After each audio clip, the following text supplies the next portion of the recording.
Have you seen my Only dog? four. Oh, yeah, we got 4 here.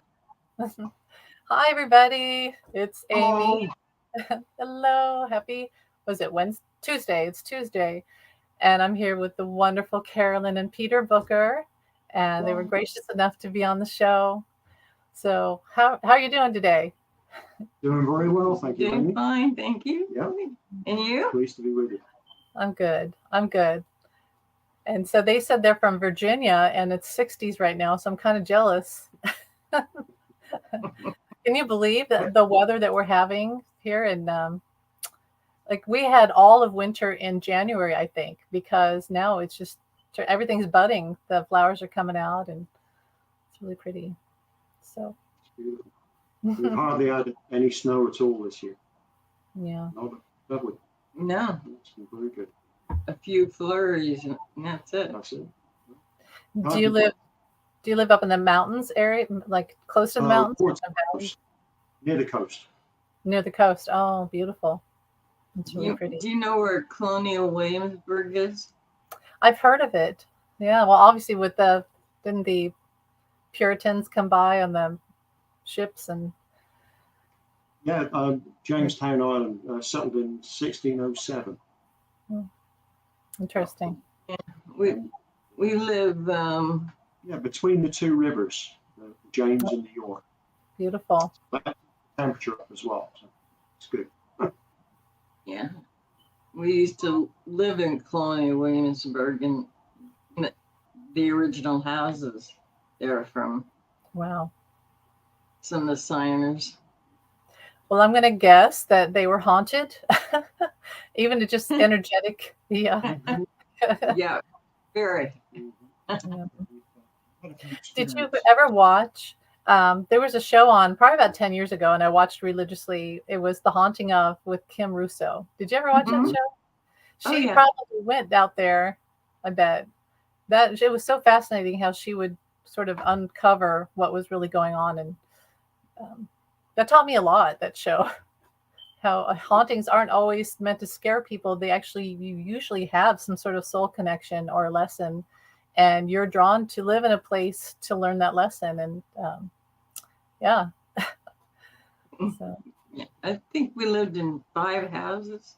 Yeah, 5 different places over there, and each one of them had something there. Um, Obviously, some of the original ones, even if they've been rebuilt, the foundation's still the same, and of course the energies are kept, they're held there. wow. Yeah. Do you think that hauntings are? Because this is a question I have. Um, I've always wondered about. Do you think a lot of hauntings are actually ghosts or energetic residue that's left over from the people that live there? I think a lot of it is residue. Yeah. Yeah, the I, stone theory. Stonewall. mhm. Yeah, Stonewall, where it records it and plays it back over and over. And some are spirits. And, yeah, my mom saw one, Jean Blair, who was married to John Blair, who signed the Constitution. They used to have meetings in the front room. Oh my You could hear goodness. whispering going on.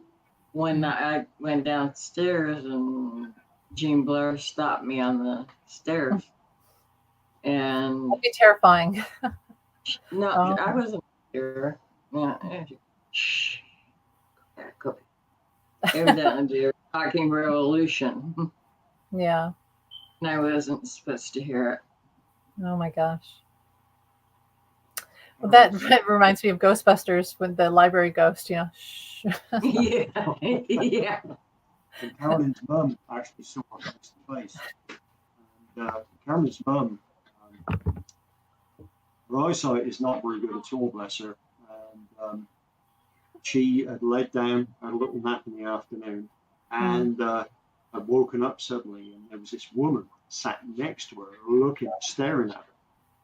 And that was it. She had to get out of the house. She said, "No, I've got to go out. I need to go outside, get some air." And then Carolyn said, well, what did this woman look like?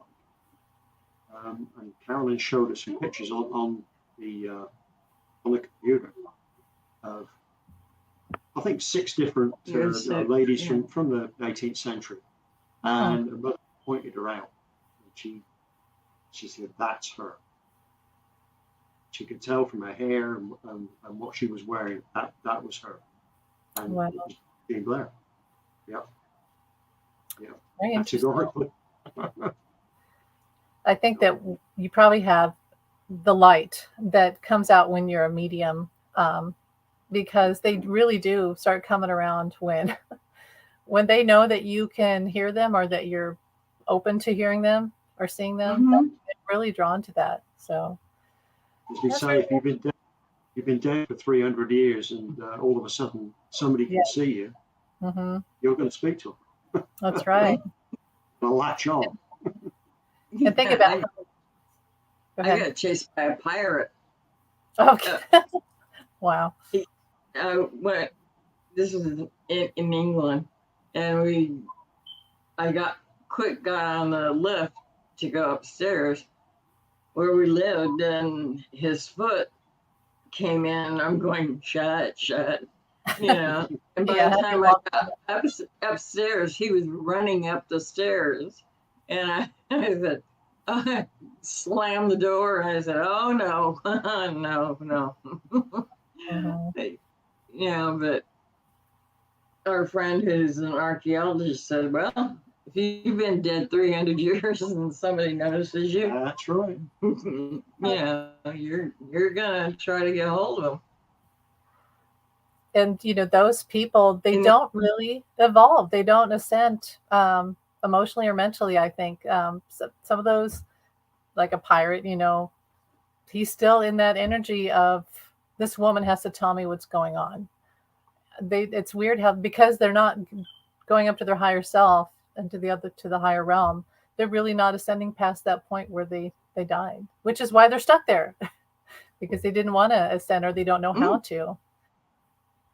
That's what I've always felt. Yeah. Unfinished business too. But the pirate, he didn't want to move on. He was having too much fun. He came to Carolyn and said that he would travel from London and go out to Barbados or Jamaica, and he'd come back. And it was like he was still carrying out business. And he said, no, I've got to go. I'm expected out there. And off he went. He said, but I'll be back. Oh, good. Marginally, I'll be back. Yes. So that, like the ghost transitioning through this ascension, well, Carolyn has seen some of that happening. Interesting. Yeah. The spirits going up. Yeah, Warrior Girl asked, I'm curious what you think. I feel ghosts are transitioning through this ascension due to massive karmic cleanup. It could be. It has been weird lately. The energy, I've been tired. Yeah. Lots of anxiety. Yeah. So, it's like the whole world of people who haven't moved on are being brought home whether they want to go home or not. They're being brought home.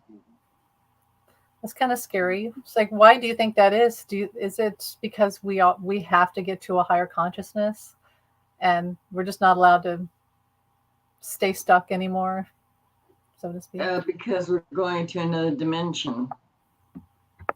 They're not. Hello. Not in our dimension. Hi, Jamie. Evening. Hello. Or afternoon, I should say. Hello. Hello, Jamie. Hello. Nice to meet you. Sorry for being late. It's all right. Yeah. It's hard. He's 6 hours away, so that makes it hard. There you go. Yeah. It is a bit of a swim. It's all right, you don't have to laugh. It wasn't that funny. Yeah. So, have I missed anything up to this point? Everything. Lots. Darn the luck. Story of my life. Okay. Well, we were talking about ghosts. Now, Jamie, you live in England, so I think that England is incredibly haunted because, like Carolyn said, the stone for one thing, and just the older structures, a lot more history. Have you ever had an experience with? I think you've told me, haven't you? Haven't you had a haunting where? Yeah, I'd agree with that. I think Liverpool as well. I don't keep meaning to bring everything back to Liverpool, but that is considered when you watch sort of paranormal programs made by the BBC or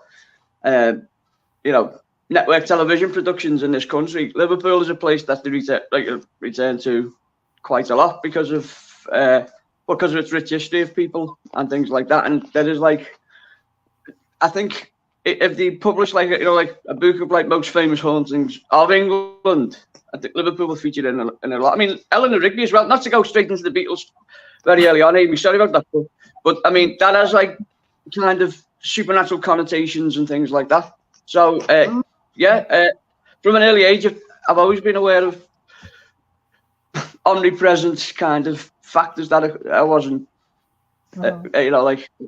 fully understanding what they were, and that made me want to investigate and search into it more. But hello again to the two of you. Sorry, I should have done it more formally, being an Englishman, shouldn't I? I should have ordered dinner jacket and a carnation. I'm Peter. Lovely to meet you. Nice to meet you too. Nice to meet you. Thank you. And Jamie, and who's this next to you? Oh, this is Pixie. Yeah. Right. Pixie, We've got hello. 4 dogs. We've got 4 dogs, and 2 of them are quite small, and they like to be on your lap. As soon as we come in and do anything on the computer, they want to be here. Yeah. Yeah. That's brilliant, isn't it? Our supervisors, we call them. They probably like the energy. I just that my dog is very calmed when I do, and my cats like to come around.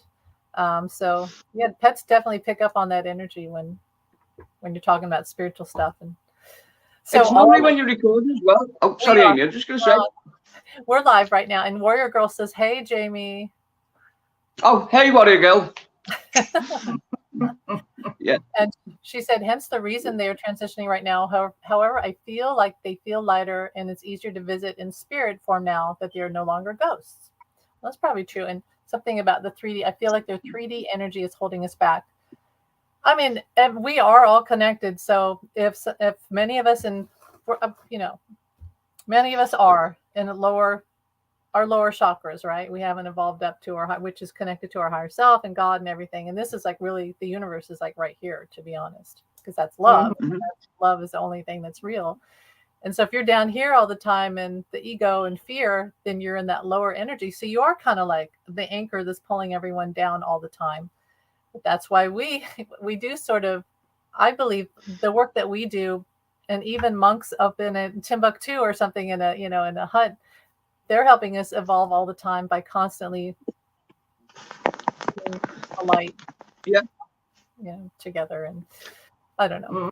That's just how I feel. Do we mean to do it, Amy? Do you think we mean to do it, or it's just some kind of magnetic kind of ability within us that we have no control of? We're doing it without realizing it. When you're saying it's us being the anchor, do you think it's decision, or do you think you just can't do it? It's just like a natural thing.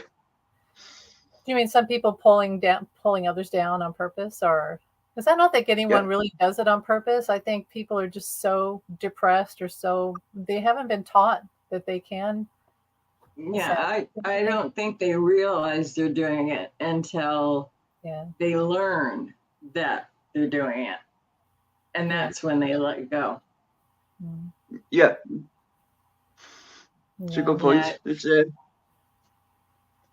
say about the soul contracts, of course, they come in there.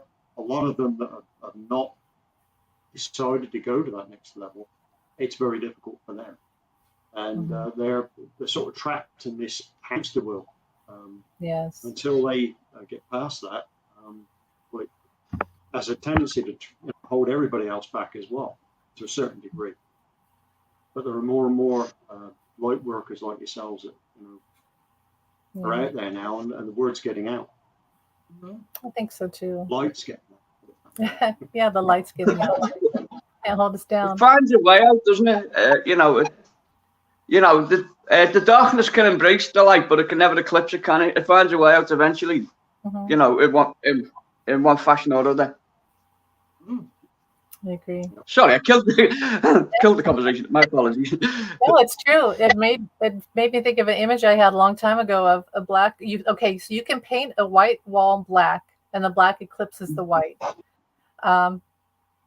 And that does seem to be effective, but then you can always put white paint over the black, and you can't ever really get rid of the light. And the nighttime's dark, but it's not really dark. It's just an absence of light, and then the light comes out. And I don't know. It's just the theory that you can never. The light always wins. Like people like a Hitler is always the prime example of someone who is the lowest form of a human being with really no soul, I would say. And the thing about somebody said necromancy is talking to the dead because the dead don't have a soul, or they don't have that light, but a lot of spirits have the light, so they're not dead. They're not truly dead. So someone like Hitler, he's already dead inside as a human, and that light, if you can ever let that light in, which is ascension, then because you're going up to the light, then you are the light always wins. Hitler didn't win. The light always wins. It always peters out. The darkness always peters out. So Yeah, I think it's just one way of looking at it. That kind of reminded me of what you were talking before, but in a lot of ways, the way Scientologists think about things. oh, You know, I don't want to dive into that, but I mean, I'm not pro or anti Scientology. It's just especially when you mentioned Hitler. Sorry, neither of you are Scientologists, are you? No. okay. Okay, I just didn't want to put my foot in my mouth this early, so I just thought it best ask. But yeah, I mean, I think what you're saying. I think in the people like you mentioned Hitler there. Would someone like Hitler have known? Would he have had an awareness that what he was doing was wrong, or did he consider what he was doing good? You know, it's a frightening thought, isn't it? Mm. It was all about his ego and winning. Yeah. Yeah. Yeah. Agree. I think in Hitler's case as well, it's ridiculous. It's the way things come full circle. So the Nazis got a stronghold on the media in Germany or wherever they descended to power, and they overtook it with propaganda, pro-Nazi propaganda, which then Hitler then started to believe, and he completely lost touch with reality because this fiction that he created, he now believed in. He was this. It's literally like he was making a film or a play, and he was playing the lead partner, and which was fine. But the other cast members weren't actors; they were in it for real, and they weren't prepared to, so after a point, they weren't prepared to put up with a lot of what he was doing. Yeah, but I mean, to take it on a whole ethnic group because you got kicked out of art school. Yeah. I know. Right. It's disgusting, isn't it? Yeah. Well, have you seen Oppenheimer? Yes. We did. I like the way they touched on the irony of the fact that Nazi Germany got rid of prominent scientists, Jewish scientists, who then went to America or England and were instrumental in creating the bombs that became so significant in winning the war. Because they considered this lesser race to be of lesser intelligence and to be unscrupulous and have lesser principles. When in actual fact they were the deciding factor in the end, but they were on the opposing side. It's ironic the way things like that work out. But you know what? Yeah. Definitely. And the Nazis put too much onus on heavy water, and they heavily went into that instead of going with trying to first break the atom, to split the atom. And of course, that theory won out over the heavy water. Sorry, the dogs are playing up. I think they were only weeks or months, maybe, a very short period behind us. Yeah, we're far behind. Yeah. Well, that's, I mean, you know, England was lower, as you all know. England was very close on. Well, I wouldn't say they were close on agreeing a settlement with the Nazis or surrendering, but it was getting to the point where the food supplies were so low and life was decimated in England, and it was going to get worse. And it was only Churchill, whether you consider him a hero or not, it was only his kind of bullishness, you know, to see the pursuit to its end that really that held out, and a lot of it sounds terrible to say, but a lot of good luck too. In that sense, you know, obviously there's no good luck when it comes to war because people die on both sides, but that was it. It was very, like you say, you know, like a few theories that they would do wrong, and they were very close to accomplishing the goal, weren't they? You know, it's frightening to think how close that they actually did come to it. And then, of course, people did lose their lives. So, you know. Here's something I thought of when you're talking about that, and I resist this theory, but I think it's right, is that everything's planetary, and he was just a pawn of the planets and the universe, Hitler. And so he was used as this kind of like 45 as a great instigator of change. And a lot of people had to decide what kind of human being they were. And so the universe was like, yeah, we're never going to let him completely win, but we're going to let him get just far enough to teach everybody the worst it could ever get as being a human being, and then ascend and decide never to be like that again. And so in it was a glimpse. He had a great purpose, even though it was awful. It was terrible. Like, I feel like I had a past life in that, or at least I empathize with a lot of, you know, but I don't know. That's kind of how I see it now. I used to not want to see that about Hitler at all. I don't have compassion for him, but in a way I do, because when people have a mental illness that bad, where they're a sociopath and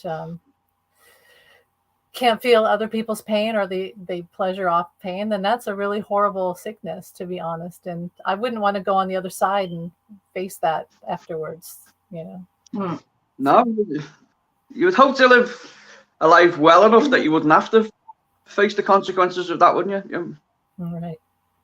Well, do you though? If it's a mental illness, do you have to? Good point. Yeah, that's a good point.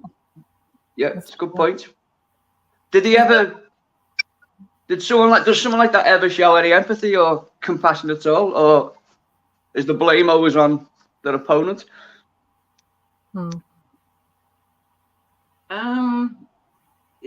It's never solely them, because they wouldn't get away with it if it was just solely them. Sure. Yeah, there's a lot of people around him that helped him out, and did. Everybody had had a choice every single day to make the right decision, and a lot of people were his enabler and used him, and he used them. So you're right. A lot of people, they played off him. Yeah, it's really sad. But was the only way to achieve anything in life? Mm-hmm. Yeah. So true. You're right. An Aryan race. That was his goal.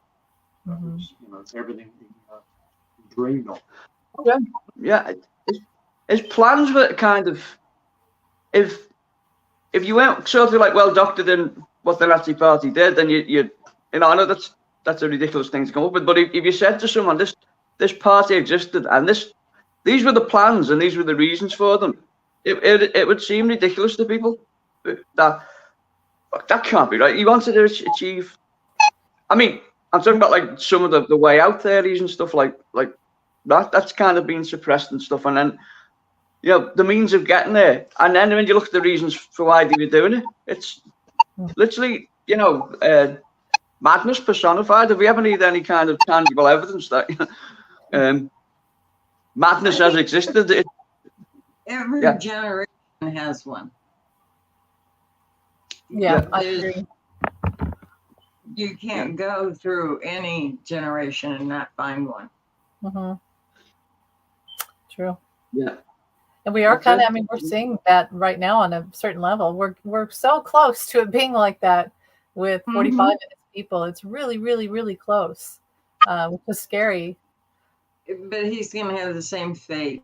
as Yeah. Hitler. I agree. Do you think when So you with your saw? psychic, Go ahead, Jamie. Go ahead. no, carry on, Amy.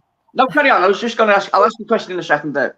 Well, you know how and I didn't know we were going to talk about Hitler today, but he had syphilis, right? And it caused some of his madness, a lot of his madness. And I think King Henry VIII had it too, and it caused a lot of his madness. When you saw those sores on 45's hand, did you think instantly, oh, syphilis?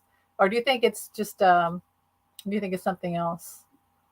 I thought OCD, I'll be honest. I think that hit in the head when he was out for 3 days. Oh. I think that did some mental damage. So just Oh, that's recently, interesting. Along with other things, but I mean, that's when his personality seemed to change. Right. Okay. Yeah. Can I ask then, the question I was going to ask is, as people with sort of intuition and psychic ability, did you foresee Trump coming? Hello, Ali. Yeah. Hello. Did any of you foresee Trump coming? Did you get any bad vibes before he was elected in as president? Was that ever a possibility to any of you? Yeah, Always. Okay. even with his TV programs before, I mean, you could see, he was right way out on mentally not correct. Hi, Allie. Hi, Ali. Hello, Ali. And of He's the course, one that brought us all together. yeah, that's right. Yeah, he fitted So the bill. Peter, I mean, Yes. so I was just going to say, from an Englishman's point of view, being in England at the time, it seemed like it was going to be a possibility that he came in, but at the same time, it seemed too, how can I say, sort of extravagant an idea that he could ever get in, because he was in this country, he was pretty much considered a joke. With like the idea that he was interested in politics was shocking to some people, because you see him as pretty much as a very famous reality TV star. So, as an Englishman yourself, being with Carloyn, how did you view him then? Did you fear him?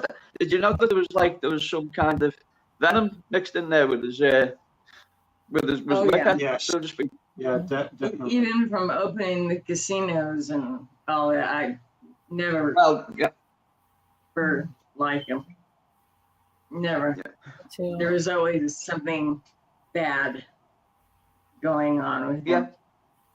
Well, I think that's a good. I'm glad you mentioned casino, because a man who essentially is profiting off other people's destitution through gambling, basically, and he's going to lead the country. It's not the most kind of encouraging of places to start. I don't think he'll have time to leave the country.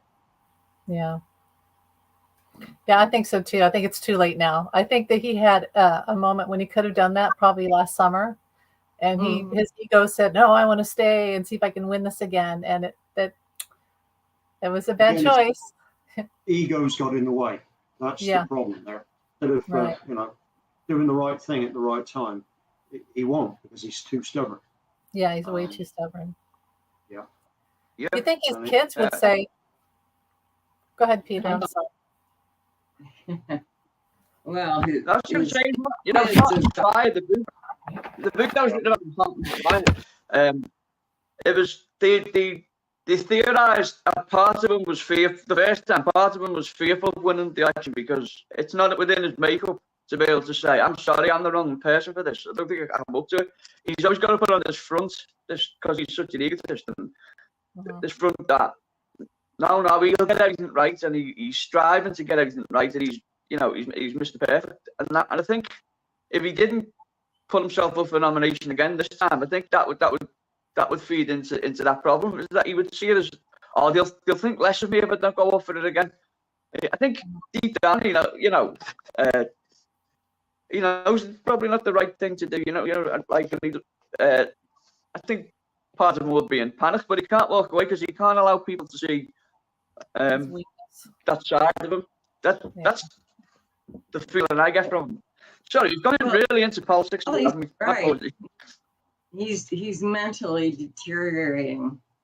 He's either going to end up in an institution, or it's hard for a person who has passed to run for president. Yeah. It's only going to get worse with him. I was listening to somebody today. I can't remember his name. He's on YouTube, and he was comparing. He was saying that a psychologist had figured out that Trump, 45, has asphyxia or something. It's a mental decline, and the words are backwards. He says anyway. He showed a clip, and then he played Trump, and it was like the same thing. The way that he talks about, especially this last weekend, it's getting worse. So if you can imagine him getting elected again, how it's just gradually going to get worse and worse and worse until who are we going to have? Like, this guy can't run a country. He's only a figurehead. He's really a puppet of other people, and these other people are we don't know who they are. Yeah, we have a suspicion, of course, but we don't know who they are. Mm-hmm. And they're the people that want to run this country. That's true. One of them has already passed. Do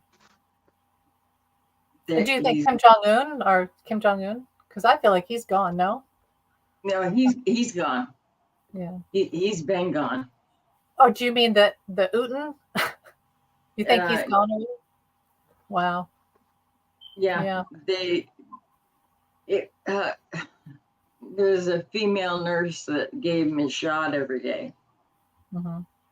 And the shots were switched. Whether it was to her knowledge or not, no. Probably, yeah. It's time for your daily shots. Mm-hmm. And that was it.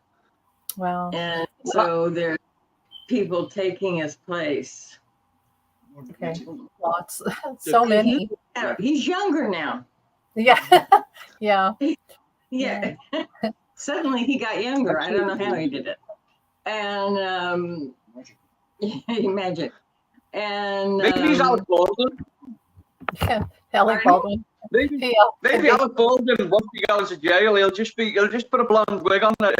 He'll replace Trump. Then when he comes out, sorry, that was tasteless. Not me to say that. My apologies. Well, they had a doctor standing by that gave him the Evita treatment. Yeah. If you know what I mean by the Evita treatment. Where they preserved the body. Well, I saw, you may have heard me say before that I was getting a few months ago that he was getting a stem cell treatment shots to keep him going. But I also saw that he was in between, so I didn't know if he had passed on yet or if he was still around. But he was going, he was visiting the other side a lot. Go ahead, Jim. That's why I asked. I remember reading one of Christopher Reeve's books that he'd had an argument with Donald Trump about stem cell research, where he'd said to Christopher Reeve, it's junk science, and Christopher Reeve he said it's not I can prove to you, and he wouldn't listen. But then you raised a good point that as soon as he realised there was money to be made from stem cell research, his opinion changed. Suddenly someone put a dollar sign on it and it became this kind of, we can make money from, and that's why I asked the question, what does he feel today about stem cell research? So if he's having it himself, surely, and it's effective, surely that's proof for him there and then that it's working, doesn't it? Yeah, and he can't get over the fact that Obama's still president. Okay. Yeah, I wish Obama. I mean, I love President Biden too. Yeah. Yeah. I like our president, but I'd take Obama. Somebody asked me if you could spend the weekend in the White House with one family, just to spend the weekend there. I said the Obamas. Mm-hmm. They would be so much fun with those girls and the way, they love to have jokes and everything. I would pick them. Me too. I would too. Well, when Obama was elected, and they had his picture on the cover of I think it was the Rolling Stone. And I was in the grocery store and I saw that cover, and it was the first time that I realized I could see someone's, I guess, the higher self, because he was alive, but I could see his spirit and it was shining through his eyes. And I just thought that, I was like, he's so beautiful. His energy is so beautiful. And I was just so happy that he was our president. And it bothered me every day for 8 years when people said horrible things about him. And I was like, no, let me see if they're right. No, that's not true. He didn't do these horrible. It was just so disgusting that they would say those horrible things about him and try to ruin him. I mean, that's the difference between someone at a witch hunt from someone who's a decent person, and then, the one, 45 says it's a witch hunt. It's like, yeah, it is, because you're the witch. So you're truly the witch. We're trying to get rid of you. You won't leave. Yeah, so, and our president now was soul. Yeah. He has a beautiful soul. Yeah. So, my apologies. Oh, go ahead. No, I was just going to say, what is, do any of us have ambition with Kamala Harris? Do you think that sometimes she will become president, or do you think she's got as far as she can go in that capacity? Yeah, Peter and Carolyn, what do you think about that? Do you think Kamala will be president? Harris. Yeah. Yeah. I don't think so. You don't think? No. No. Do you think? I think he's gonna make it through just fine. Good. Okay. I think so too. Would you like to see it? It would be just because he's just tired of the job. Yeah. It's not going to be for health reasons. It's going to be, I've been here too long. So you couldn't see her getting elected. If she went up for the election for the president, if Kamala Harris went up for the presidency via election, you couldn't see her getting elected in, no. No, but yeah. But think about it. She's our first female vice president. And people forget that that's a monumental thing that's never happened before. So she has opened the doors for that. So, but yeah. Allie wants to know about Fani Willis. What do you think about the results? I think she's going to do just fine. Yeah, I do too. I think they're going to try. Yeah. But they're not going to get anywhere. I agree. A lot of news going on here too. So the relationship was way before she had the job she has now. And, it wasn't that long of a relationship. Mm-hmm. Yeah. She's human. She's human. Yeah. She had to date somebody. Yeah. True. But nothing immoral there. No. Mm-hmm. Yeah. Let's put her and 45 up next to each other and see who wins. Yeah. I think she's going to win. Mm-hmm. She, I saw that it was like, you remember the show Moonlighting with Bruce Willis and Cindy, Sybil Shepherd. I saw it was like that. It was mostly platonic, but sometimes there was the tryst would happen. And because, it's just like they had an attraction. They had this thrill of they're doing this important thing, and they're human. She's human. They're human. And you can kind of see it, though. It's a distraction, really, to keep her from working on the case. And God knows what they're doing in the background while she's having to go through this. It's really, it shouldn't, this trial shouldn't have happened at all. I don't know how 45 keeps getting by with all these delay tactics. It makes me so mad. It's just, It's simply obstruction. I think she's taken the paperwork that they're filing against her and going, you take care of that. I don't care. Yeah. I got this to take care of, and I'm going to do it. Mm-hmm. You take care of that, bro. It is. They're grasping at straws, and there are no straws to be had. Yeah. Yeah. So if I can Sorry, Amy, were you going to say something? No, you go ahead. Go ahead. So I was just thinking, just to bring it back to the paranormal aspect that we sort of advertised the program on program. But so yeah, so Peter, when did you first become aware of like your intuition, and that was it early on in your life? Because I know Amy, it was related to sort of an accident, wasn't it, when you became aware of yours and that? So just interesting. How did you first become aware of your intuitions and your connections, or your interest in the paranormal? Better. I was born this way, so I love that. Brilliant. You're the Lady Gaga of my family started out in Salem, Massachusetts, Oh, wow. Ah, and my great grandmother is Sarah Sibley. You know, okay. the last name Sibley. She was born in Walcott. Then she Right. married him. She was one of the young girls that said, "Oh, that's a witch. That's a witch. That's a witch." Right. Yeah. Yeah. And that's only because her father made her. Right. That's interesting. You hear that a lot, don't you? Yeah. Kind of fatherly influence over people like that.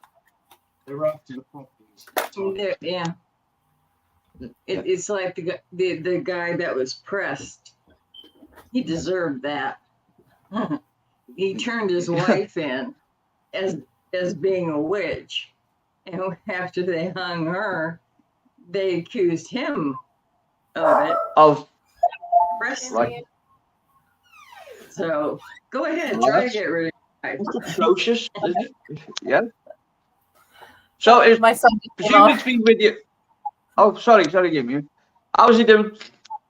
He's good. He's good. He just got home from school. So, well, Carolyn, I think that when you said that, I thought, well, you probably were in the Salem witch trials in past life. So, did you ever have glimpses of that where you felt persecuted? Yeah. Yeah. So you have experience with that? That's fascinating. Yeah, it was an interesting time.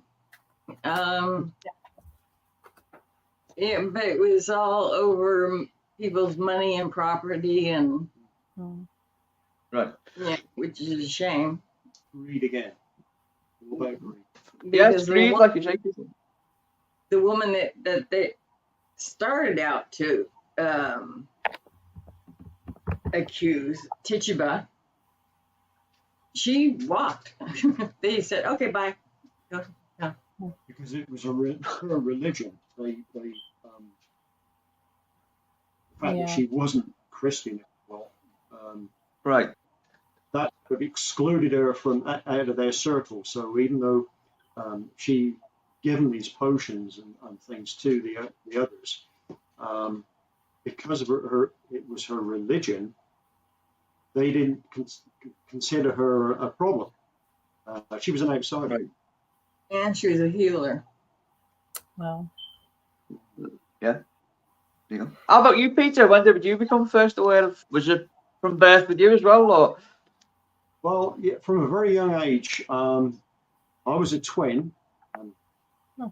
My brother didn't make it, so Same with me. Sorry, oh, okay. yes. My twin brother was stillborn. Sorry, I'll talk about like I'll let you carry on. Same thing happened, Jamie. So several times down the years, I've seen him. And I used to. It was like an imaginary friend when I was a very young kid. And I remember he would sit next to the bed at night or in the evening, and I'd talk to him. You know, and I'd look over and he'd be there. And then several times as I was growing up, I saw him again. And he'd grow sort of parallel with me. But Carolyn has also seen him. I was in Japan working, and he walked past the front window, Obviously, most people would be completely, very worried about that. You'd be out of your wits if something had happened. But Carolyn knew instantly that it was him.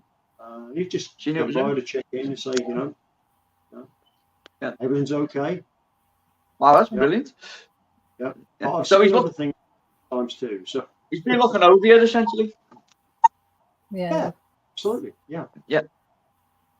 I believe that. Yeah, I feel that too. And he trusts Carloyn as well in that situation, so he's able to reveal himself to her. That's how it would appear to me from the outside looking in. That's good too. That's reassuring. Yeah. Yeah, brilliant. Yeah. Yeah, because she gets your brother's approval, of course. So thumbs up, Carol.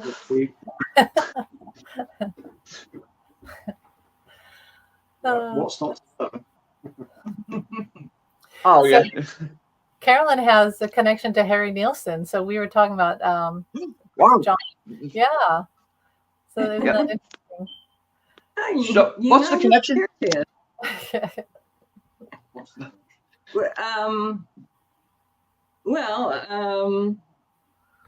My friend Gibby, who used to write all the funny little things that Ziggy said, the cartoonist, yes. And Tom drew Ziggy. Yeah, and Tom, I was waiting for Gibby to come in to meet me at the restaurant, and they have a little pit in. This is in Los Angeles, and they were. Tom came in. I was sitting at the piano bar, talking to the pianist, and Tom came in. Tom Wilson came in, and he was in a safari jacket, and his hair was all messed up, and I thought, oh, great, a bum. That's what I need. And I'm all dressed up in black lace, and because we were going out to dinner, and we started talking, and my friend Gibby finally came in, and he said, "Oh, Carol, I want you to meet my friend Tom." And I said, "Wilson?" And he said, "Yeah." And I went, "Oh God." And he started to laugh. I said, "I thought you were a bum." He says, "I thought you were a hooker." He said, "That's my favorite story. I'm going to tell everybody." So he got on the phone and he called this friend of his that had rented his house. And here comes, the door opens, and here comes Harry Nielsen. Well, I didn't know him from Adam back then. And he says, what's your favorite song that I ever wrote? And I said, "Me and My Arrow." It's the only song I knew. And he said, "What? Out of everything I've written, that's your favorite?" I said, "Yeah." He said, "Why?" I said, "Because it's about a dog." And he said, "Oh, okay." So he sat down at the piano and he played and sang "Me and My Arrow" for me. And then he played "Without Her." Oh yeah. For me. Really beautiful song. Yeah, and we another time we were there all together. The four of us, we were all together, and the bartender says, "Oh my God, it's my daughter's birthday, and I didn't get her anything. I didn't even get her a card." And Harry says, "Got a piece of paper?" And he says, "Yeah." So he gave him a piece of red card, and he folded it in half. Yeah, and Tom drew a Ziggy thing on it. It says "Happy Birthday" and everything. And then on the inside, Harry wrote one line, Gibby wrote another line, I wrote another line, and we all signed it. Oh, wow. Would I love to have that card now? Yeah. Oh, yeah. Wow. So it's out there somewhere. Yeah, hopefully somebody has it. Presumably she kept it. I mean, So I would have kept that forever if someone had got that for me. So hopefully it still exists, the card. Yeah. Hopefully so. Yeah, hopefully she still has it. Yeah. But and then one time, Harry said, "Would you like to hear some of my new music?" And I said, "Yeah." So he said, "Come on." So we went out to the car and he put in a tape, and we sat there for at least an hour listening to all his new music. Right? Music Wow, that's so cool. Mhm. And he goes, "What do you think?" I said, "Really nice." His voice was coming back from when, Right. you know, and After the screaming sessions. yeah, with Lennon, yeah. Yeah. And Yeah, with John. Yeah. and so yeah, I mean, it was just little memories like that, you know, that there was Brilliant. the four of us. Yeah, and you know, Yeah. Harry was so I like that sweet. what he used to. I can imagine. Yeah, I like that what he said about his voice. You probably know that, Amy. You know when people asked him in later years what had happened to his voice, and he used to say John Lennon stole it from him. Or rather, he used to say John Lennon took it from me, because they had that screaming session where the next morning or the next evening, whenever it was that he woke up, he just couldn't talk, could he? And they still had an album to complete. That was the worst thing about it. They still had that the Pussycats album to complete. The Pussycat album, yeah, they were working on that. Yeah, Wow. But brilliant album, I think. You know, yeah, I think nostalgia had a lot to that album. I think maybe at the time it didn't get the plaudits perhaps it deserved. But that's such a cool story, Carloyn, to have. Mhm. and you know, I don't have one single Harry Nilsson album. Mhm. I can't believe it. Star collection. Yeah, but Yeah. Harry Yeah. never bought albums. Hmm. He'd only buy Is that right? singles. Mhm. Yeah. Wow. It's interesting. I know he didn't, until financially he was sort of coaxed into doing it. He didn't like performing live, did he? He saw himself as a recording artist rather than a performing artist. And I think it was only subsequently later years when he had financial difficulties that he went up before an audience. The tragedy of that is his voice wasn't what was on the records. So maybe he had a point. Maybe his doubts came from somewhere with it as a performer. Well, he would do shows, but there could be no audience. Yeah. It's like taped. Yeah. Yeah, he would do the show, but there no. Yeah, and he towards the end he was getting his voice back. Oh, so it's a shame then. Yeah, It was coming back when we lost him. Yeah, it's a shame. Yeah. Yeah. I tell you what's interesting. Have you ever the soundtrack he did for Popeye the movie, the Robert Altman Popeye movie that starred Robin Williams? It's a really it's a really sort of frivolous and off the wall sound to that album. Hello, Sharon. Oh, puppy. You. There you go. He's too long to sit on my lap because he's a dog. I try though. I try. Yeah, that's my connection to Harry. And then I was working at NBC then, and Let's see if we can. I started working at NBC. Universal. NBC, yeah. Right, yeah. Okay. And then Did you ever meet Johnny Carson? almost every night. Wow. Wow. Oh, that's fun. Well, I dated the director. Oh my goodness. Wow. See, when you mentioned that, I got an image of Johnny Carson. That's why I went. Before you mentioned the NBC, that's why I thought I'll ask her about Johnny Carson just on the off.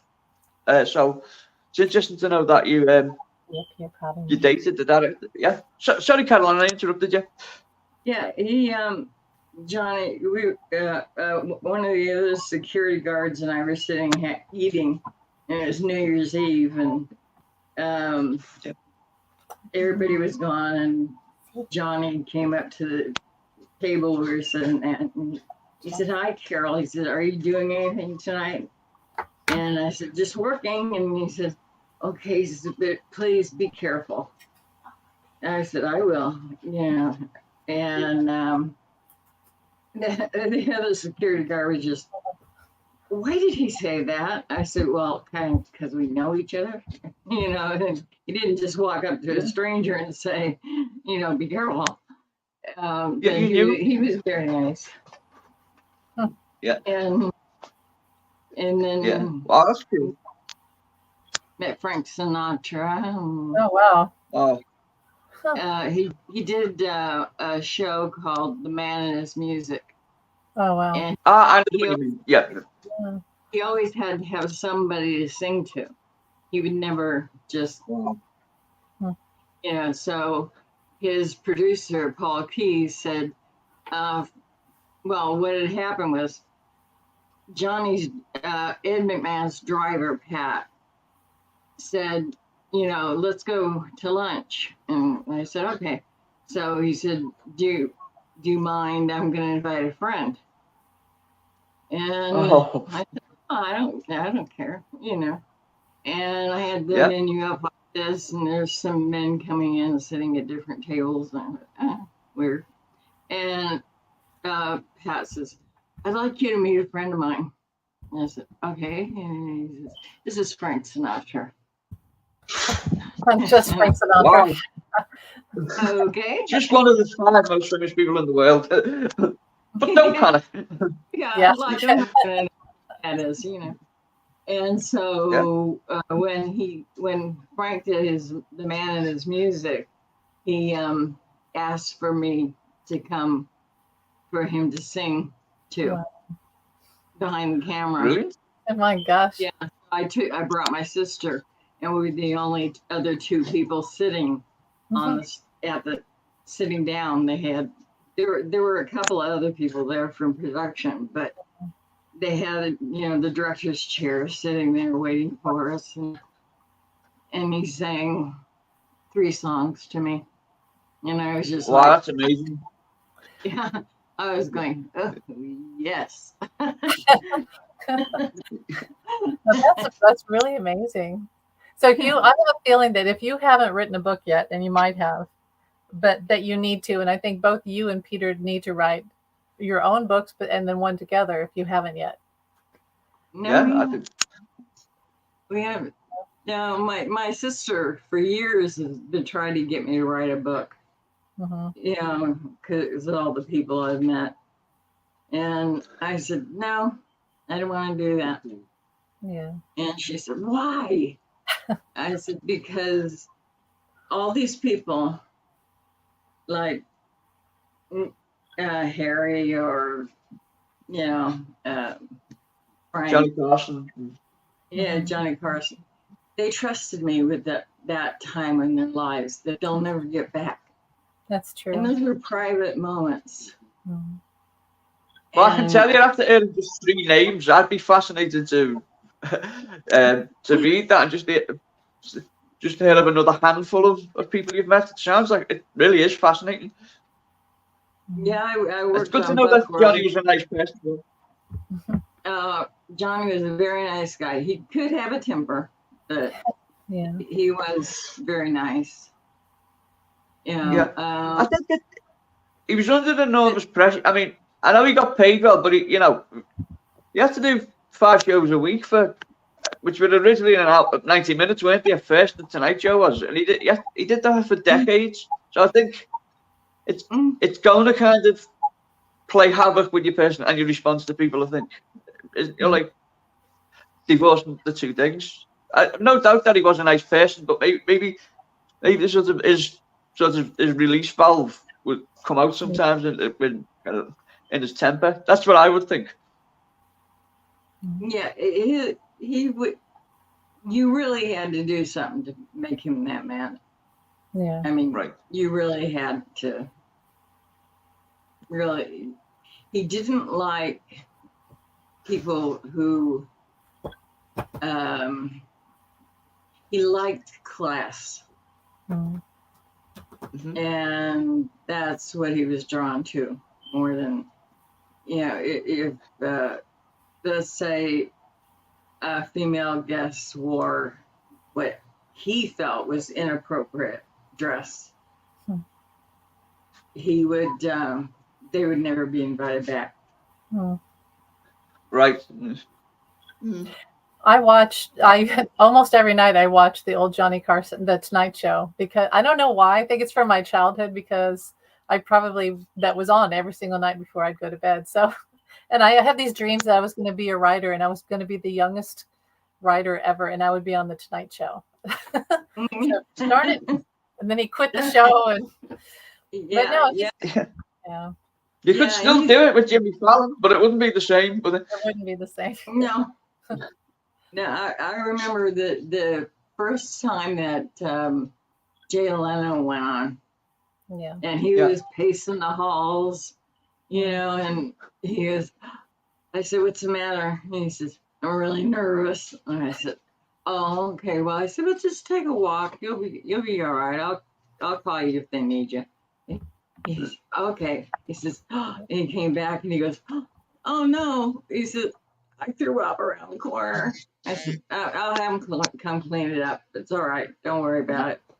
And he had a dressing room. I don't know why he wasn't in there, but he was too nervous to sit. And he had his own show and everything.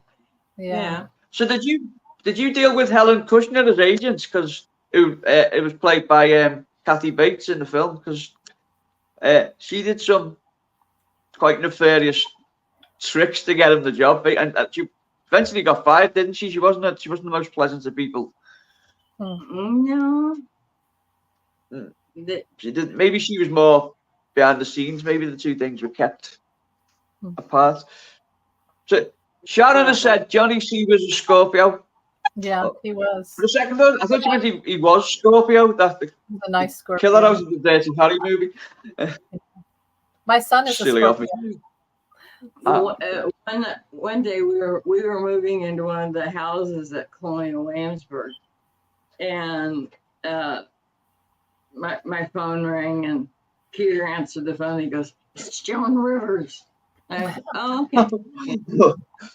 I said, "Hi, Joni, what are you doing?" And she says, "I'm here with my friend Judith Scheinman. We're getting ready to leave. I wish you would have known you were here. We'd have had coffee." And I said, "Well, I can't do it right now because I'm moving into a house." That was See, these should be in a booth, Carolyn. This would be a brilliant read. But you know what? I'm doing a. Yeah, go ahead. Go, Jamie. I was going to say a project I'm involved with. I write essays for a magazine, and I'm doing something on Michael Landon at the moment. I'm writing something about Michael Landon, and he was a friend of Johnny Carson's. Who people say he was the only person who Johnny Carson never lost his temper with, or never was in a dispute with. They were good friends until the end. And Michael Landon realised a key trick early on with Johnny Carson was, if he was in a bad mood, the way to get him out of the bad mood was to mention Laurel and Hardy. And then he'd talk for a while about, and that'd bring his mood back to a sort of pleasant level. And Michael, that one of the reasons why they got on so well was because Michael Landon worked that out about him. So if Johnny Carson had like one drink too many and his lip was curling and he was getting nasty, Michael Landon would say to him, "What was that movie with Laurel and Hardy where Stan did this?" And then it set him off doing a monologue about Laurel and Hardy and that. I thought that was a nice little anecdote on two friends and how Laurel and Hardy can be a common factor in when it comes to aggression. I met him on the Tonight Show. Michael Landon. Michael Landon. There's a great big, bouquet of red roses of white orchids, and he goes, "I can't take these in my car. Here, want them?" And I said, "Yeah."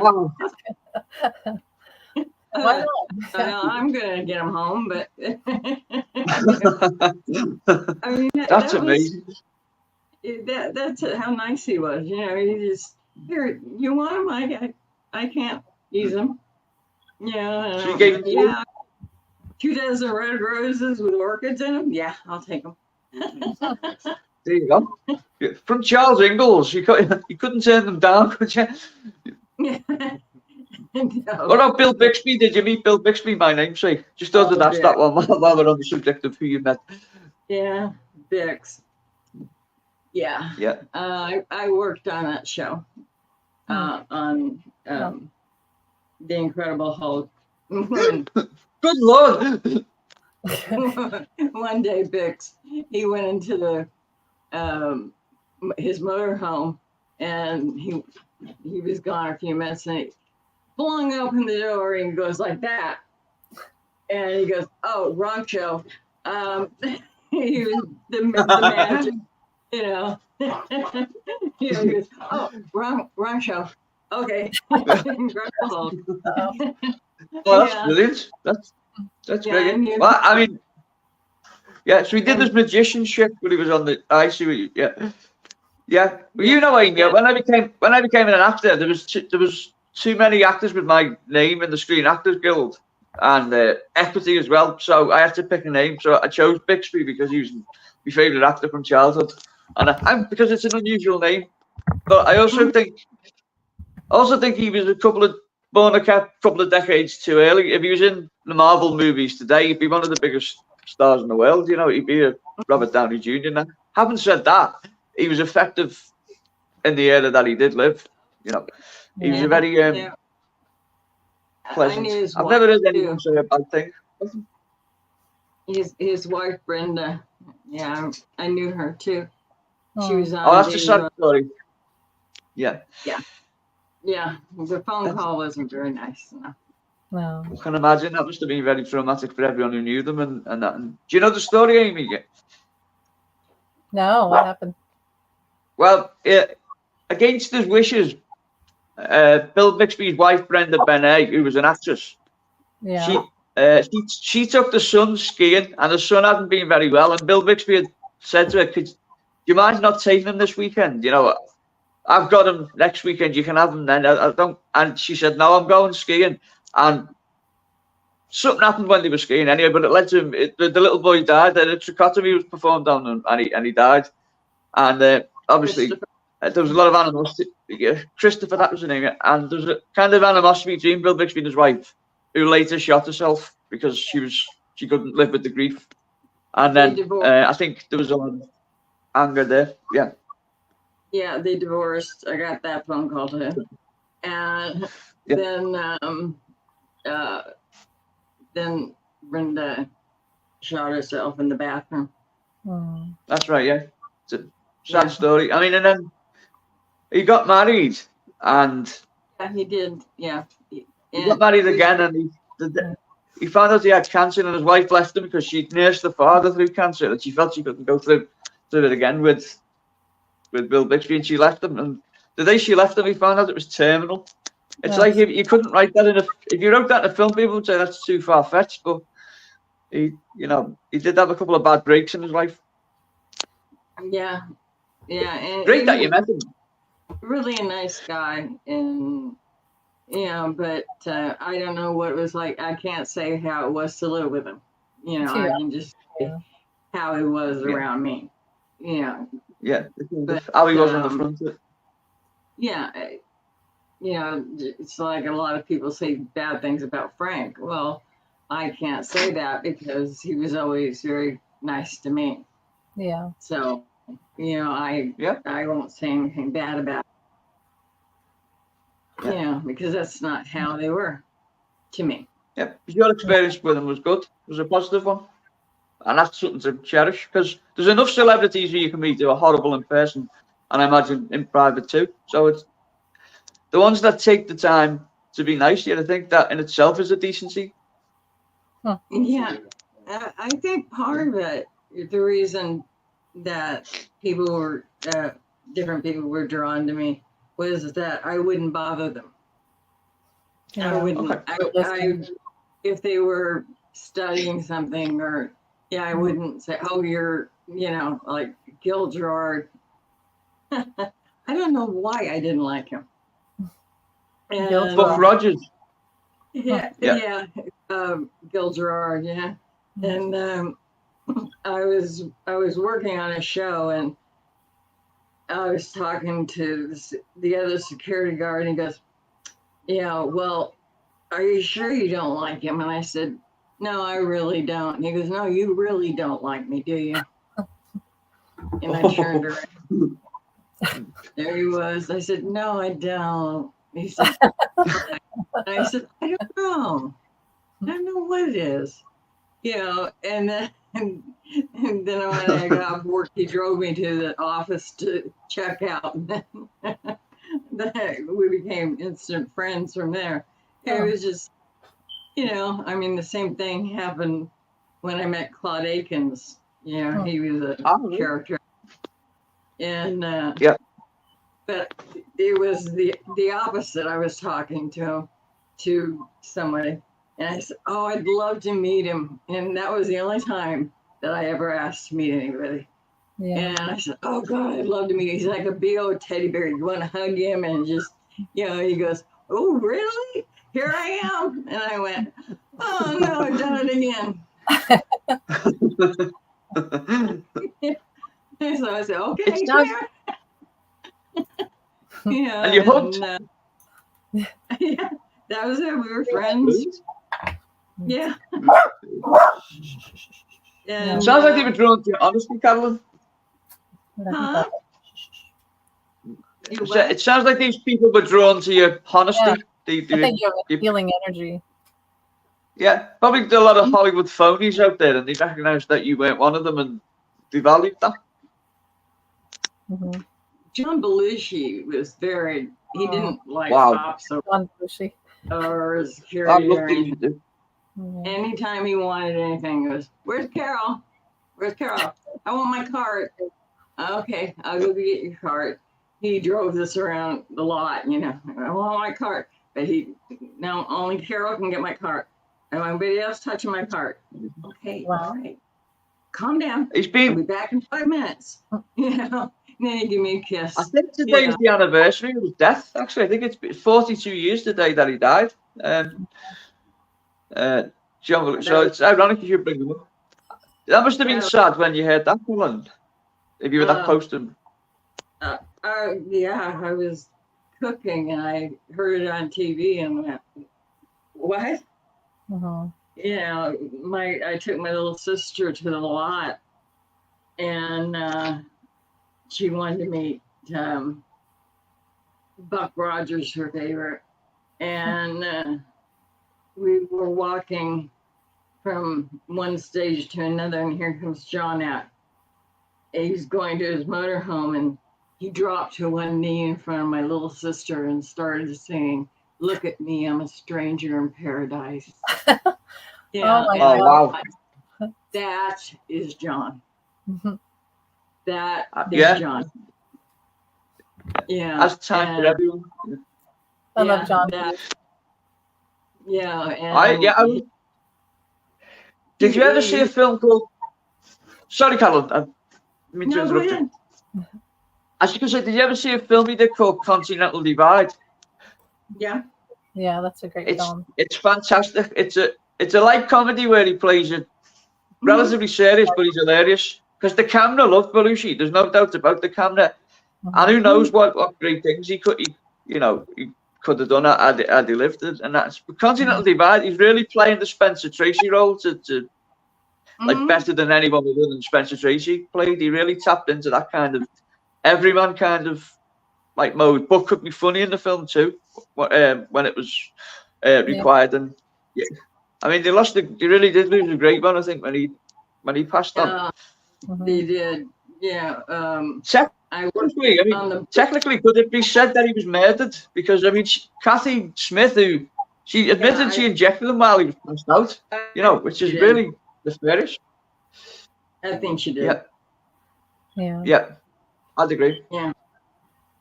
But John, when the Penguin. They went up to see the Penguin in the Blues Brothers movie, and Oh yeah. they came down the stairs, and John's going, "Ow!" And I said, "What's wrong?" And he said, "She really hit me. That hurt. She really hit me." I said, "Well, if you don't behave yourself, I'm going to really hit you." Yeah, with his own medicine. I like that scene in 1941, you know, the Spielberg movie. Oh, yeah. There's a scene where he's going to get in his plane and he slips. And for years, people have said that was a great physical. It was actually real. He actually lost his balance, and Spielberg thought it was good. He really could be an acrobat. I mean, he could. It was amazing. Yeah.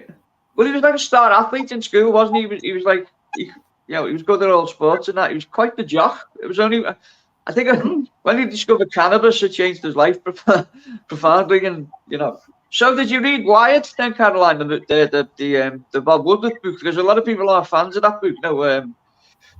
The book that was wrote about him. A lot of people think it was just sensationalist and it missed out, or like a bit like the Albert Goldman, John Lennon book. It just concentrated on the negative. No, I never met. And if anybody came up asking me questions, it would be, bah. Yeah, I can imagine. No. Yeah. How about you, Peter? Have you met any along the way? Any experiences similar to Carloyn? Well, I was in the Coldstream Guards band for 20 years. Right. Went all over the place. That's how I met Carolyn. But wow, as a musician, a trumpet player, I went to the Royal College of Music after I finished in the band. I've actually worked there. Did stage management and procurement and stuff like that there. And I used to meet a lot of the great pros and some fantastic musicians. So George Schulte and people of his ilk. Yeah. But one of the professors that was working there, and this is a Beatles connection here, but his name was David Mason, and he was a professional trumpet player for a long, long time. In fact, when I knew him, he was probably in his late 70s then, and still teaching, still playing, freelance and what have you. But he played with the Philharmonia Orchestra for years and years. Back when he was young, younger, he got a call to do a session. And when he got there, it was some people called the Beatles. And he wasn't really, he didn't know who they were. Well, it was for Penny Lane. Oh, my God. Right. So he was the piccolo trumpet soloist. Wow. Oh, my gosh. Well, I know he didn't know who the Beatles were. Didn't really care. It was a gig. Huh? There was no music. There was nothing written down. Wow. He made it up. And when he made it up, and at the end of the gig, he got the fee for doing the gig. They asked him if he wanted to take royalties, and he said, "Nah, they're never going to make it." And he said, "He'd taken that to a multi-millionaire. Yeah. If he'd taken royalties, he'd taken the fee. But he was a jobbing musician at the time. He just wanted the fee. That was it. Arguably, he made the song what it was as well. Yeah, he made it up. Beautiful. That was entirely him. It been written down. It wasn't written. Brilliant. Yeah, if he'd only known, he would have to plus it. No. Yeah. No. Well, that's really cool. I love that. Penny Lane wouldn't be the same without that trumpet. It's just such a beautiful, bright. That sound is so. It's so. It would have sounded just like. It would have sounded like a Kinks or a Hollies track. The trumpet really does give it something that wasn't in pop music singles at the time. Mm-hmm. That was nearly on the Sgt. Pepper album. Do you know that, Amy? Because it was a double side with Strawberry Fields. Well, you know, Yeah, it was Strawberry Fields and Penny Lane. They were both meant to be on Sergeant Pepper, but because they'd been released as a single, it wasn't the practice to put singles on albums. So they kept probably one of the worst mistakes. But then again, imagine your friend would have been even annoyed, more annoyed had they been on the album. You know, he is on Magical Mystery Tour, but that isn't quite the prestige. I don't feel like it was a mistake. I feel like it was meant to be that way, that those two songs were, because they were asked to write a retrospective, and John's was Strawberry Fields, and then Paul's was Penny Lane. So it was perfect that they were stuck together like that, you know, as the. But the question was, should it be the A side or the B side? Like, I think Strawberry Fields was the A side. A side, I think. Yeah. And it was kept up. My sister came running up to me with a transistor, going, "Listen, listen," and I'm going, "Yeah, yeah." I said, "They'll never make it. Don't take any bets from me." Well, John's sister said that too with "Love Me Do." She said, "Oh, that's not very good. That's not going to be a hit." Of course, that was their iconic sound. You know, it's the beat and everything started them on. Very bluesy and simple, but it was their sound. Yeah. Is that Mimi? Is that Mimi actually sold his guitar and got his P45 for him on the same day and got him a job on a building site? He was blind as a bat, so he couldn't do it. But she said there's no money to be made in playing a guitar, John. It's like the biggest faux pas in history. Well, she was wrong. Well, that's fascinating, Peter, to know someone like that. That's a really nice little connection to have. Yeah.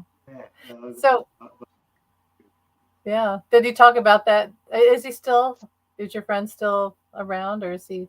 No, I knew him back in the 90s, so I think he's 30 years ago. Yeah. Well, that is a great story. I can't even imagine. I'm guessing that Paul probably said, "I need this sound. I need this sound." And then George Martin's like, "I know just the person." And of course, made some calls. No, it'd have been how he got the job would be probably just agent rang him up, or they rang the agent up, and he happened to be on the books, and that's how he got the job. Yeah, that's great. Luck of the draw, but he, as I say, he just made it up on the spot. Obviously, he was a super player. Have you seen, Peter and Carolyn, have you watched the Get Back movie that Peter Jackson did a couple years ago? Where they did that one, no. And as a kid, I went to see the Beatles films. Hard days. The flicks, Yeah. Well, what it was just to explain a bit more on it, was that 1971, the Let It Be movie was released, and it was a fly on the wall documentary that fulfilled the fourth picture in the contract that they had. It was a fly on the wall documentary that showed the breakup of the group, and they were all traumatized by it, so they got it stopped from general release. So it was only released on VHS once, and upon the discovery of more master tapes, and I think there was something like 400 hours of footage, wasn't the name, or something like that, and the abilities now with AI to kind of polish up material. Peter Jackson said, "I'd love to be involved with this, to recut it." So the original intention was to remaster Let It Be, but when they found the extra footage, they decided to turn it into the miniseries, which is Get Back, which Amy's talked to. I'm sorry for being so boring. I know it's sounding like Roger Ebert or someone. My apologies. Well, I just doesn't fit with that. I would watch all the extra footage. I have it in the background. I don't know why. I'm just so comforted. I love to watch it because it shows them. You know how for years everybody said, "Oh, John was the harsh one. He was very acidic, and Paul was very nice." And of course, Paul's a secret Gemini, right? He acts like a Cancer, but he's really a Gemini. And then George was kind of bratty. And in the movie, you see that George is very peaceful, but in the movie, he's kind of a brat, which he was the youngest, and they treated him like a little brother. And you see that John was actually very peaceful. Ringo was almost asleep the whole time, but very loving. And Paul was the Gemini. He was like, "Well, we have to do this." And oh my God, I'm so worried. We can't do this. But there's this magic moment when Paul writes "Get Back" out of thin air. He just literally is just strumming his guitar, and you hear "Get Back" just coming into him, and I just love that. From the moment I just love that moment. I think that's magic when you see. The funny thing about that, do you know the story, Amy, that when he was singing "Get Back," apparently he was staring right at Yoko Ono, which John took to be he was basically telling to get back where she wants, where you came from, to get out of the studio, which maybe there was some truth to it. I don't know, that even Paul wasn't aware of. But I mean, that didn't really come across in the film, that scene, nor did the fight they have with George. But yeah, I agree. The way it shows them as the best, the way they're able to pick a tune out of midair like that and to do something masterful with it. Yeah. Well, But the other thing, just to say, all like sort of the advertising and sort of the hyperbole surrounding it it's about like the beginning of the love story between Paul and Linda and John and Yoko. That's true. I honestly think the true love story in the movie is between John and Paul. It shows these two people who love one another, and I don't mean that in any kind of homophobic way. I mean they love each other as kind of homophobic, in any kind of with any of that connotation. They love each other more than brothers, and they're both of them terrified of this inevitable split that's looming on the horizon, but you can see little pockets of magic and love that exist between the two of them, and it's beautiful to see. I think. Yeah. They were brothers. Did you hear what George did at Harry's funeral? No. What did he do? I haven't heard this. I think I know, but tell the story, Carloyn. I know this one, but it's funny. I'll let you tell it, Carloyn. They had, they hadn't buried they hadn't got the dirt over the coffin, but there was carried in the coffin, and George goes, well, do you know the song "You Breaking My Heart"? Yeah, I know the one you mean. Yeah.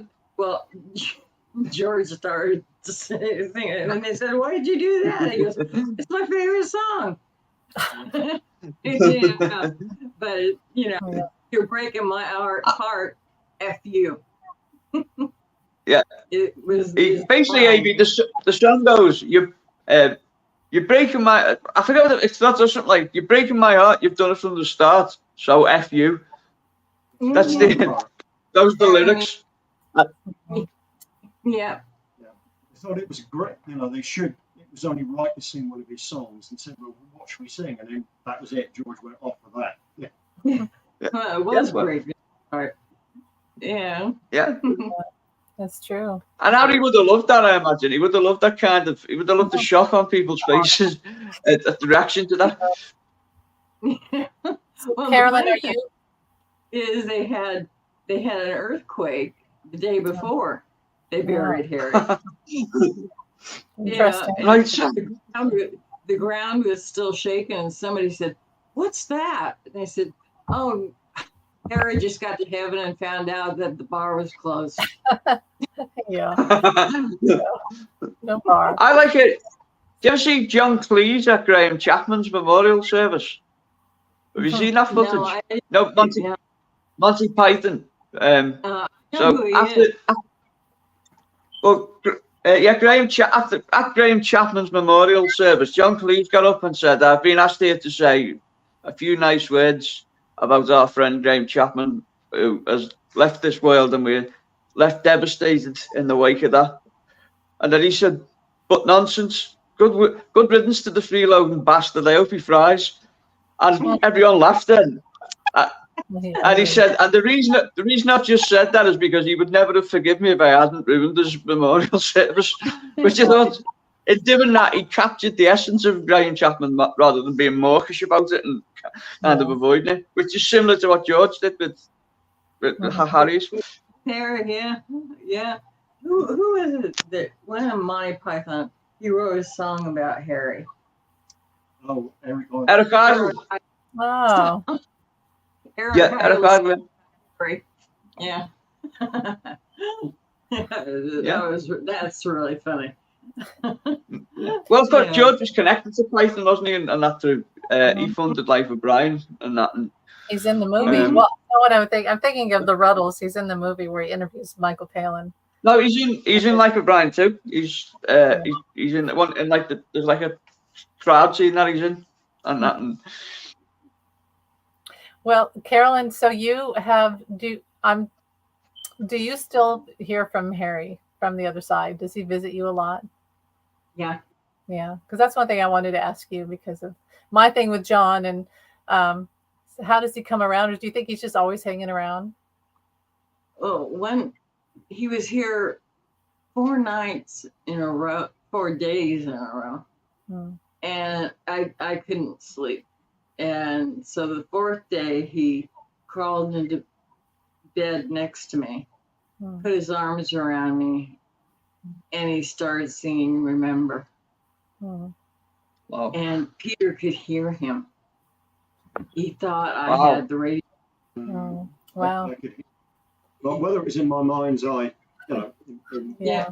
But I could hear it. Yeah. I fell right to sleep. Yeah, and you could tell it was his essence. Yeah. do you know what? And Colin, that's beautiful. And can I just say, obviously he's wanted to comfort you, but he hasn't wanted you to feel uncomfortable about it, Peter. So he's shared in it. He's allowed you to say, "I'm comforting your wife, but don't be offended by this. I'm doing it from the heart." Which is Well, somebody somebody the core of recently Paddy. That's who he was. had said that in a previous life, the 3 of us and Harry and another chap were together in Scotland. We were all male, and we were working on a big estate. So we've had an affinity before. We've been together before. Yeah. Wow. Yeah, I And think so. so I'm not fazed by it at all. But his songs are going through my mind, and at the time it was constant. I couldn't sleep either. I couldn't sleep. Wow. Yeah. yeah. And And then he came to the aid. Carolyn said, I was out one evening, and when I came back, she said, "Oh, I've had some visitors." And I said, "Really?" Yeah. She'd heard somebody, 2 people walking up to the front door, very loud, laughing their heads off. And then she heard the door open. It didn't physically open. And Harry and John Lennon came into the room. Wow. Wow.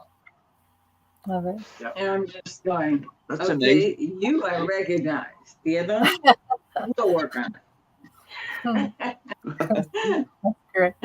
So how does it feel when someone like that comes through as famous? Do you feel intimidated at all, or is it like, do you feel like a fan when it's someone that you've respected and that? People are people. Yeah. To me, Yeah. people are people. Yeah. I mean, when it was time for Harry to go, and this is really weird, this train pulled up in my bedroom. And his son popped his head out, Zach, and said, "Come on, Dad, it's time to go." Wow. Wow. And he kissed me on the forehead, got on the train.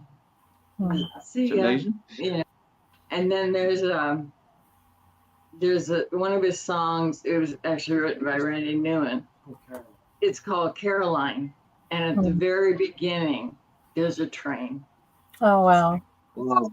That's beautiful. And I just went, That's amazing. Peter noticed the train. I didn't even notice I the train. spotted the connection. Yeah. Zach Right. had died 3 years ago now. 3 years ago yesterday.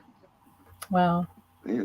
Wow. That's amazing. Amy's wrote a beautiful song about a train too. Say that again. I'm saying Amy's wrote a beautiful song about a train too, called I forgot what it's called now, baby. Well, go on, you tell them what it is. The train song, We're gonna ride this train. Oh, State Line. State Line. State Line. Yeah.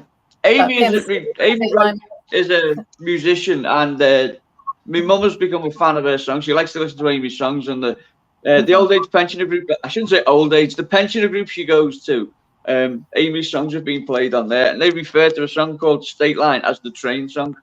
I just thought to bring that up because you mentioned the train. Yeah, that's right. Harry did the Nobody Cares About the Railroad Anymore. I think there's.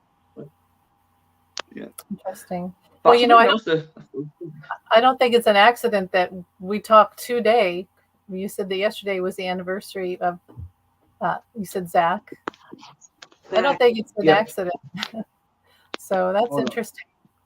Do you feel like maybe you were you said you were together in Scotland. I feel like it even goes back much farther than that too. Do you feel that you had a mother? Because I feel like I may have been John's mother in a lifetime. I may have been his mother, but and he's been my father in different lifetimes. And then we've been lovers and friends and things. And so, you know, it gets weird, but that's how it works. That's how souls work. And do you feel like you were a mother to Harry at one point? Probably a lover, mother, friend, sister. During 2 time periods. One, I was married to Peter. Another, I was married to Harry. But we always knew each other. Yeah. Interesting. No matter who I was with, we knew each other. We were close friends. Yeah. So it recreates itself then. Love recreates itself in some form, but whatever way it manifests, it keeps bringing it back to that. Yeah. Well, that's beautiful. So that's, you know, you definitely have an energy, both of you, where you sort of attract people that are, I would say artistic. I don't want to just say stars, but very creative, artistic people. You both have that energy. Yeah. So I'm just guessing in past lives too, that it was a very creative, mystical, because I know I have that. I have that in mind, where minstrels and psychics and all that, and it's probably had to go under the radar a lot, but I think that you definitely attract that, and it's a lot of past life energy. Right. My father and my uncle had their own radio show in Oklahoma. Oh, cool. And they used to play with, I can't think of his name right now, but he's Willie's favorite singer. And we were on the Blues Brothers rehearsal stage. I was talking to their truck driver, Rich Main, and I said, "Oh God, Willie," because he was going to play the amphitheater the next night. I went, "Oh, Willie," you know. He goes, "So you like Willie?" And I said, "Yeah." He says, "Count 3 and turn around." Oh my God! And I turned around, and there was Willie with his braids, and I just went, "Oh!" And so he said, he went over and talked to Willie and says, "Willie says bring you to the concert." So I went to. It was Blues Brothers one night and Willie the next, and that's the 70s for you. Yeah, and it was. I got in a lot of trouble from my boss, but Willie said, "No, she's not to have a seat. Come here." And he had hay barrels on the stage. Yeah, and he said, "Sit there." So I could just sit on the stage while he played, and I'm like, "Okay." Wow, that's amazing. Yeah, because he knew my father's connection with his favorite singer. Wow. Yeah, fascinating. Well, so whereabouts in England are you from, Peter? You remember my father, yeah. Oh, wow. That's a great story. I love that. Then what, Jamie? Yeah, so whereabouts in England are you from, Peter? Originally from Newbury. Okay. England. Yeah. Yeah. Oh, it's beautiful down there, isn't it? Yeah, it's green and undulate. Yeah. Yeah. Yeah.